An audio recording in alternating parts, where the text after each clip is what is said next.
the Sisters Minor of Mary Immaculate, founded by Mother Maria Elisabetta Patrizzi, August 14th, 1983.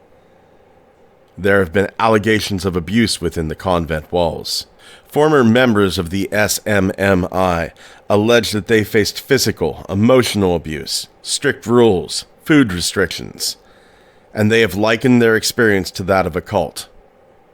These are their stories, in their words.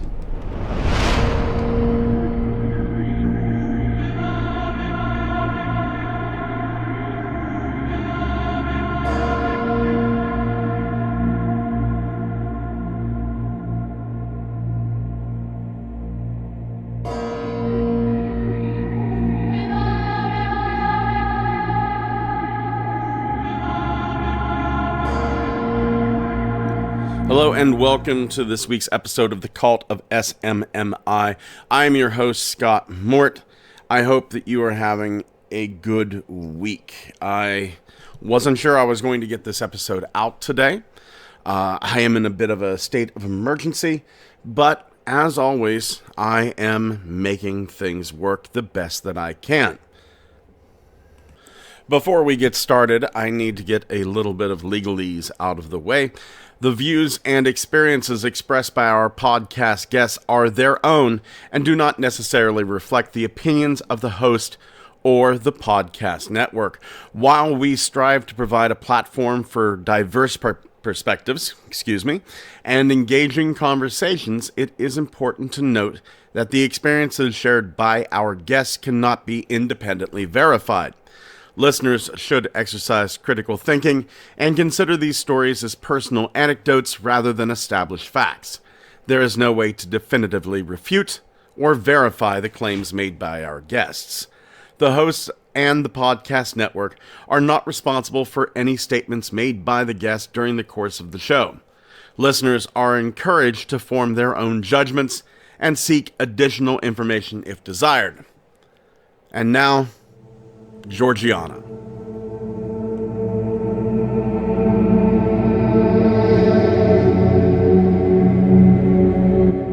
Okay. So she's asking you to do some pretty odd things, and odd as in a legal odd, or odd as just in this makes no sense odd. Well, Sister Teresa had a different vision of life after all my discerning since I've been home. I don't know what she thought obedience meant, but everything in a Franciscan community, as much as possible, is supposed to be donated. So I was not only the bookkeeper, but then I got to be the beggar because, we had money, but we didn't spend it. Mm-hmm.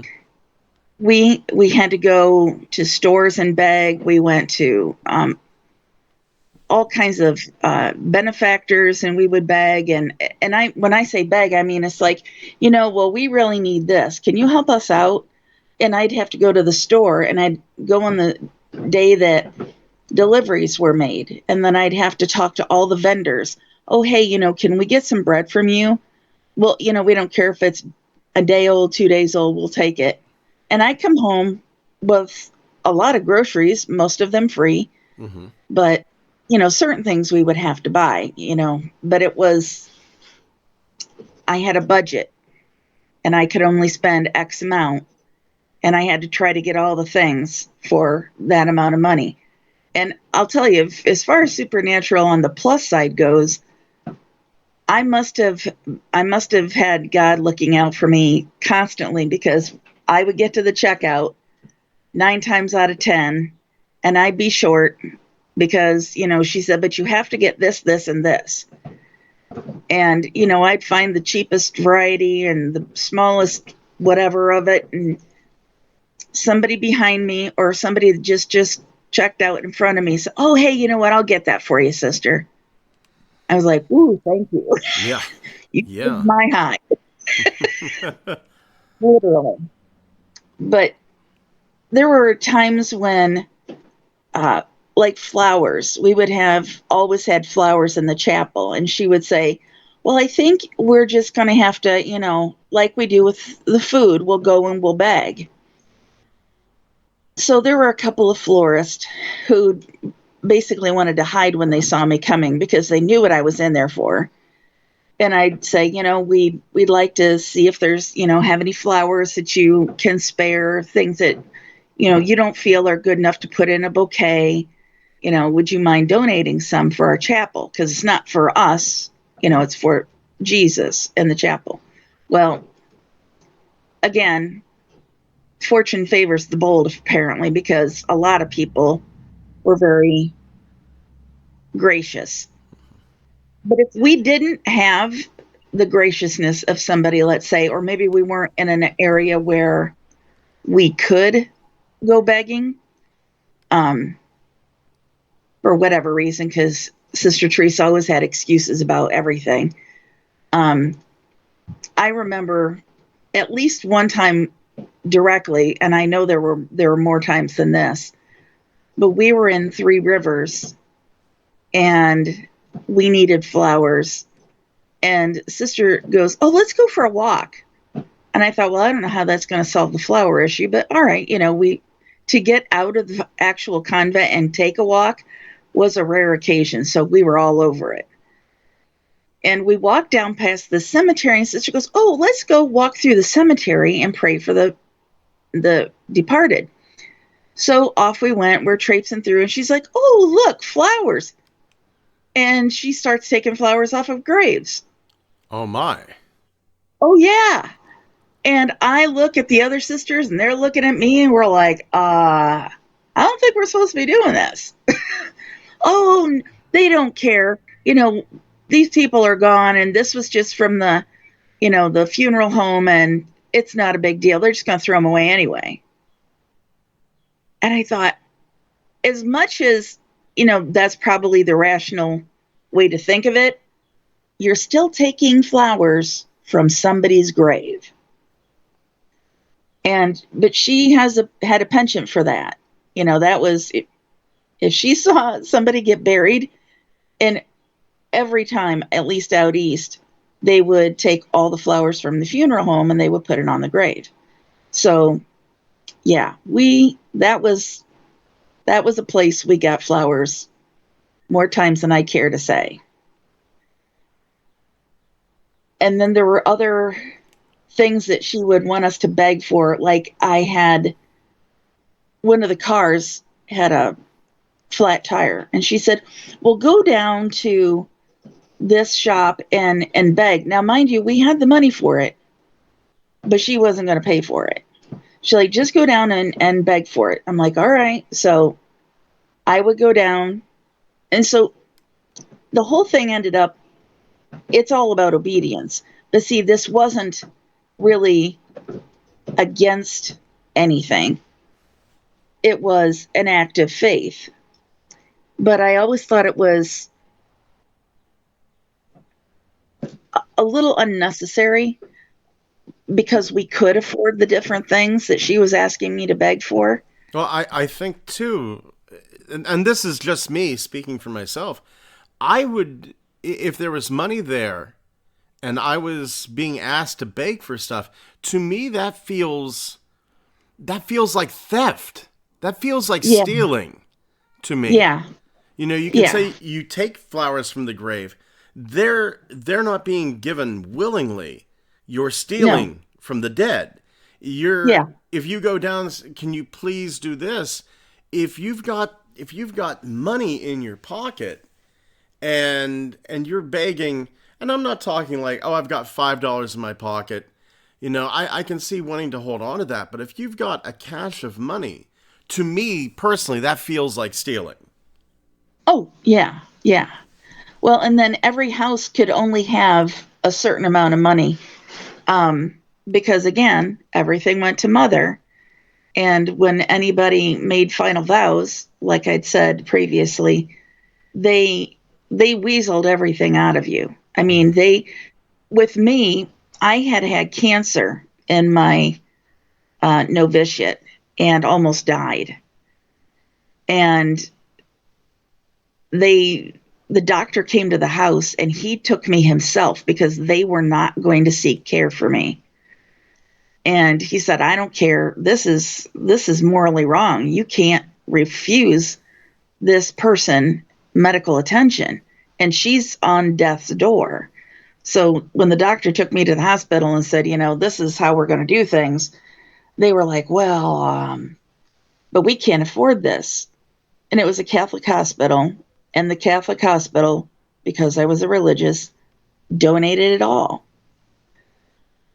But because, again, I had the cancer, a lot of things moved forward faster. I remember Patricia saying she didn't make a full year of her novitiate, and neither did I, and neither did Anne, and neither did Carrie, and neither did so many others, because they wanted money.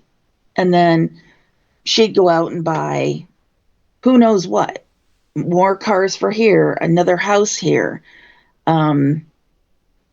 She went to a cemetery in a place somewhere in Connecticut, I don't remember where, a place where we had never lived, and bought up a huge square in a cemetery and had a huge statue of the Blessed Mother erected and all this fancy stuff. And no sister ever was buried there because none of them died here because they all left. The ones that were sick enough knew that they were never going to get the care that they needed, and they just moved on. They're like, yeah, I'm going to leave because, I'm not getting the care that I need. And that poor sister that Sister Patricia mentioned in Italy, Sister Roberta, she had lung cancer, and they made me go out and sit there for a week and watch her suffer, because they're like, this is how you handle suffering that is given to you. You bear it patiently, and if you die, you die. And this sister did pass away, and yes, she did not get to see her parents, and it was horrifying. I'm like, I sat there day after day and heard that sister scream and cry and saw her writhing in pain. And, I was the bad guy there because I was cancer free at that point. And I thought, wow, I hope nobody ever gets sick, because apparently this is the way it's going to go now, because I had an emergency surgery. Now everybody else has to suffer. And I thought, what kind of faith tells a person to treat others that way? I mean, every other order I've ever known went out of their way to care for the sick. And I'm like, this is not anything close to the teachings of Jesus or the teachings of the church, because God healed. If he saw somebody he healed everywhere he went, no matter what the case was, he even raised people from the dead, obviously. So there was no limit to his mercy and his forgiveness and his love for all humanity. He wanted people to be taken care of. And so this never made sense to me. And then some sisters who, again, with the superiors, who were always superiors from the time I got there till the time I left, they would get treatment. If they even had a cough or a sneeze, they would get treatment immediately. They would get medication. But anybody else? No. They just had to leave if they wanted to get well. There were numerous sisters who were sick and had to leave, or not had to leave, left because that was the only way they were going to get help. There was a sister from France, Sister Regine, and they had worked her so hard and they had broken her down so badly that she left because they asked her to leave. She went home, got therapy, um, was healed. In my opinion, probably miraculously, and she wanted to come back to the community. And I thought, I wonder what prompted her to want to do that.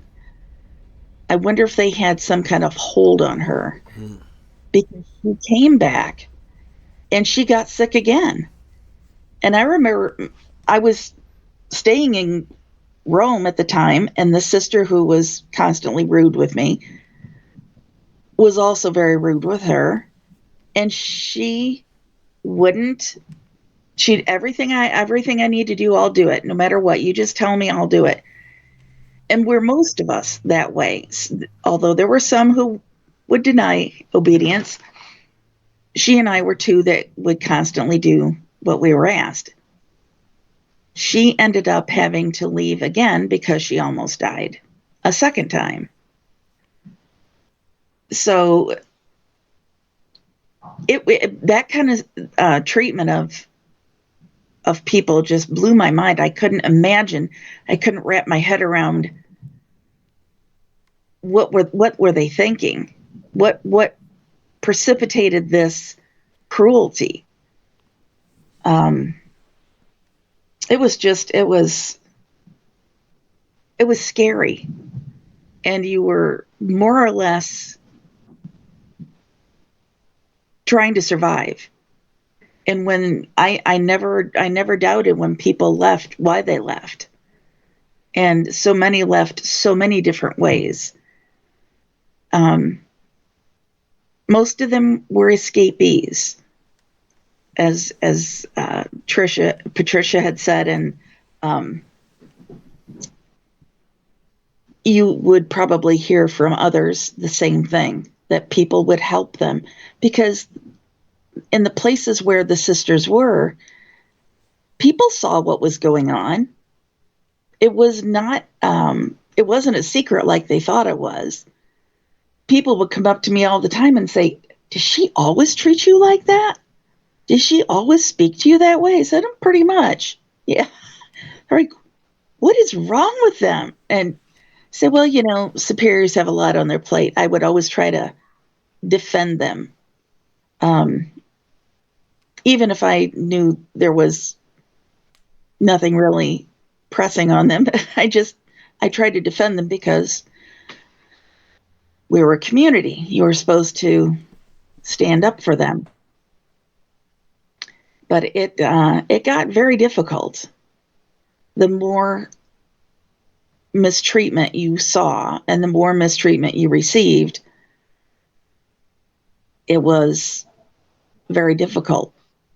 But as another explanation for some people as to why I stayed, I had suffered abuse at home. My father was extremely abusive, and I just knew that if I needed to go on in life, I just needed to survive and go forward, because it's all I knew. So the convent was nothing new to me as far as poor treatment. But I was always very cautious about, especially the younger ones that would come in. I would mostly be kept away from them because they were afraid I'd tell them the truth. They were afraid that I'd say, "Well, you might want to be careful if you have any health issues because they won't be taken care of." In fact, that was another thing when I made my final vows. They said, "Well, if you intend to get any medical care going forward, you better believe you're going to be paying for it. So you better just give us the whole inheritance." But then they make you write a letter saying you were donating it of your own free will. And she would stand over me, Sister Teresa, and basically tell me what to write and say, "And then you sign this, and then I'll sign this, and then it's a deal." I'm like, It. wow. I dealt with a ton of paperwork today, paperwork is so confusing. Did it seem like somebody taught Sister Kovacs how to do this? Or do you think this was just innate in her? I think there was probably a little bit of both. I think she had some difficulties in her young life. I don't know what they were, but it was kind of, to me, apparent that something wasn't the way it should be. And I know that Mother General was very hard on her in the postulancy, novitiate, first vows. But I think she had kind of made some kind of deal with her at some point, to, as long as you let me do what I need to do, I'll make sure things, work over here in the United States, because Sister Teresa was always in charge of all the sisters in the United States.